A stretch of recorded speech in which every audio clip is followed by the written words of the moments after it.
Dialog sedahsyat sholat. Rekan-rekan Majelis Sirah Islamic Parenting Allah muliakan, insya Allah pada kesempatan yang berbahagia ini kita akan sedikit membahas terkait tulisan dari guru kita Ustadz Budi Azhari LC terkait dengan dialog sedahsyat sholat. Para ayah, mohon ambil mushaf Al-Qur'annya. Bukalah dialog ayah terlengkap dan terpanjang dalam Al-Quran, yaitu dialog Luqman dengan anaknya yang dicantumkan dari ayat 13 sampai 19 dalam surat Luqman atau surat ke-31. Maka kita akan menjumpai salah satu mukjizat angka dalam Al-Quran. Bicara tentang angka 17, bukalah ayat yang ke-17 dan ternyata bunyinya adalah Ya bunayya aqimis sholah, hai anakku dirikanlah sholat. Nasihat Luqman tentang sholat adanya dalam ayat ke-17. Sholat kita wajib sehari semalam berjumlah 17 rakaat, sama dengan angka ayat ini. Jika kata dalam ayat ini, dalam surat Luqman ayat 17 ini, kita hitung, jika kata dalam ayat ini dihitung, jumlahnya pun 17. Maka lebih dahsyat lagi, surat Luqman adalah surat ke-17 yang dimulai dengan huruf muqatta'ah seperti alif, lam, mim, alif, lam, ra, toha, dan sebagainya. Maka subhanallah, sebelum kita ambil pelajaran, mari kita lihat fakta ayat yang lain. Ayat pertama dalam Al-Quran yang bernomor 17 adalah ayat tentang perumpamaan mereka adalah seperti orang-orang yang menyalakan api. Maka setelah api itu menerangi sekelilingnya, Allah hilangkan cahaya yang menyinari mereka dan membiarkan mereka dalam kegelapan tidak dapat melihat. Ya, tadi adalah surat pertama dalam Al-Quran yang bernomor 17. Maka ayat itu, jika dihitung jumlah katanya juga ada 17. Silakan dihitung. Setelah kata telah diwarnai berbeda. Nah, jadi setiap kata diberi warna yang berbeda.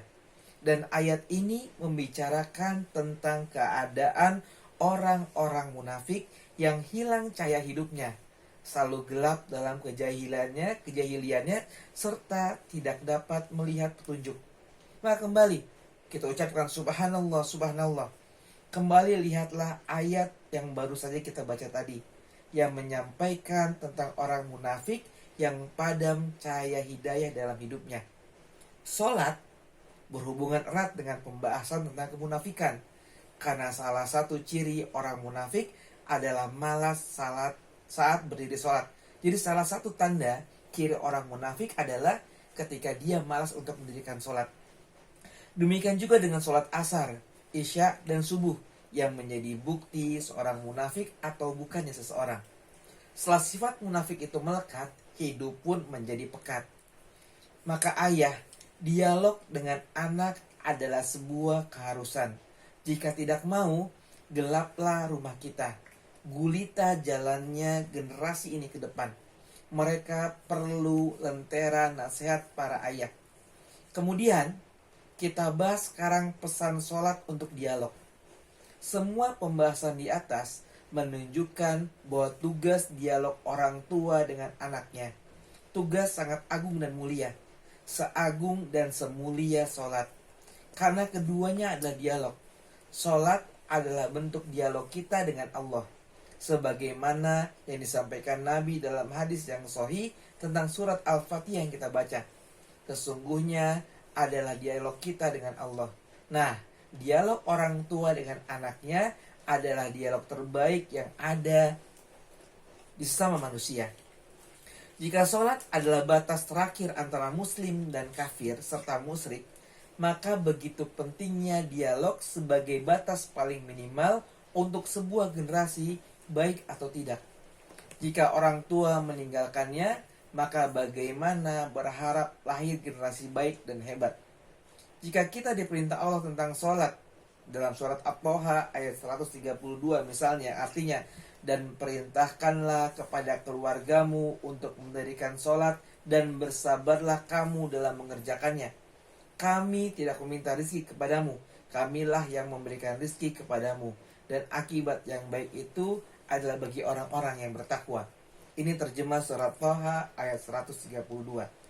Rasul meminta para orang tua menyuruh anaknya sholat sejak sebelum balik, yaitu usia 7 tahun. Setelah pendidikan sholat itu berjalan 3 tahun, maka diadakan evaluasi besar. Pada usia 10 tahun, tadi kan diperintahkan sholat sejak usia, disuruh sholat sejak usia 7 tahun. Maka setelah dievaluasi selama 3 tahun, maka pada usia 10 tahun, Nabi memerintahkan untuk orang tua memukul dengan pukulan pendidikan jika belum baik sholatnya. Ini semua untuk menghadapi usia balik, saat seseorang sudah bertanggung jawab secara langsung, secara pribadi di hadapan Allah Subhanahu wa Ta'ala. Usia balik di masa Nabi adalah sekitar 15 tahun bagi laki-laki. Nah, jadi persiapan disuruh dari usia 7 tahun, kemudian selama 3 tahun kita latih, sehingga ketika umur 10 tahun belum memerintahkan sholat, belum melakukan sholat, bisa dipukul dengan pukulan yang sangat ringan. Dan baru ketika 15 tahun, ketika sudah balik misalnya, maka sudah diwajibkan untuk sholat. Maka begitulah dialog kita dengan generasi penerus ini. Teruslah melakukan dialog. Bersabarlah dalam melakukan amal mulia tersebut. Seperti kesabaran menyuruh sholat selama 8 tahun. Misalnya, usia 7-15. Itu artinya setiap kali sholat harus mengingatkan keluarganya untuk sholat. Maka perlu kalau dihitung 8 tahun dikali 365 hari dikali 5 waktu sholat. Sekitar 14.600 perintah dan peringatan. Maka bersabar. Dialog pun perlu kesabaran yang luar biasa. Dari mulai awal hingga dialog itu menjadi bekal hidup anak-anak kita saat mereka masuk balik. Dalam sholat diminta agar khusyuk, sebuah rasa dan perenungan dari setiap kata yang diucapkan dalam sholat. Dengan demikian, khusyuk memerlukan ilmu awal, yaitu memahami setiap apa yang kita baca dalam sholat. Nah, para ayah, begitu juga dengan dialog.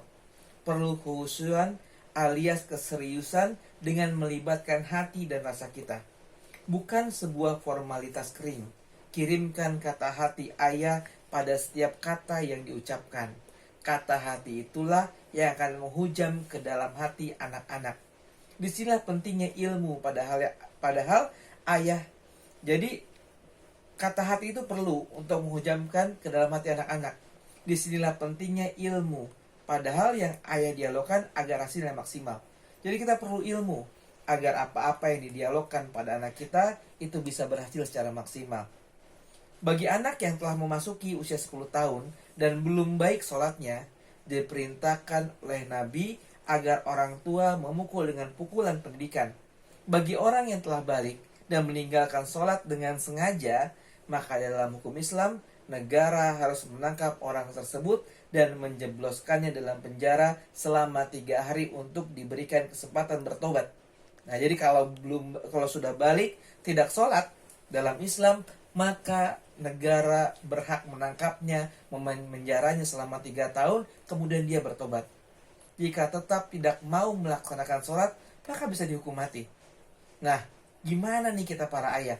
Bagaimana kalau dialog mengambil pelajaran sholat? Bagi para ayah yang sengaja meninggalkan dialog dengan generasinya, memang tidak akan dipenjara apalagi dibunuh. Tetapi, pasti ayah akan mendapatkan hukuman berat dengan kegagalan generasi. Saat usia ayah telah senja, tanaman yang ayah tanam ternyata penuh ulat, tak tumbuh dengan baik, apalagi berbuah. Patah tulang telah rapuh, rambut telah putih, sesal selalu dalam terlambat. Tiada arti sebuah penyesalan yang tidak pernah kembali. Belum mendapatkan hukuman, wahai para ayah, sebelum menyelesaikan nanti, wahai para ayah, ayo terus berdialog hari ini dengan buah hati kita.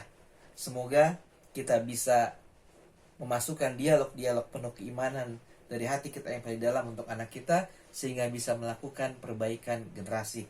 Demikian yang bisa disampaikan. Kita akan kembali membacakan tulisan-tulisan dari guru kita Ustadz Budi Azhari. Kalau sekarang temanya tentang dialog sedahsyat salat, maka jangan lupa untuk sering berdialog dengan anak kita. Assalamualaikum warahmatullahi wabarakatuh.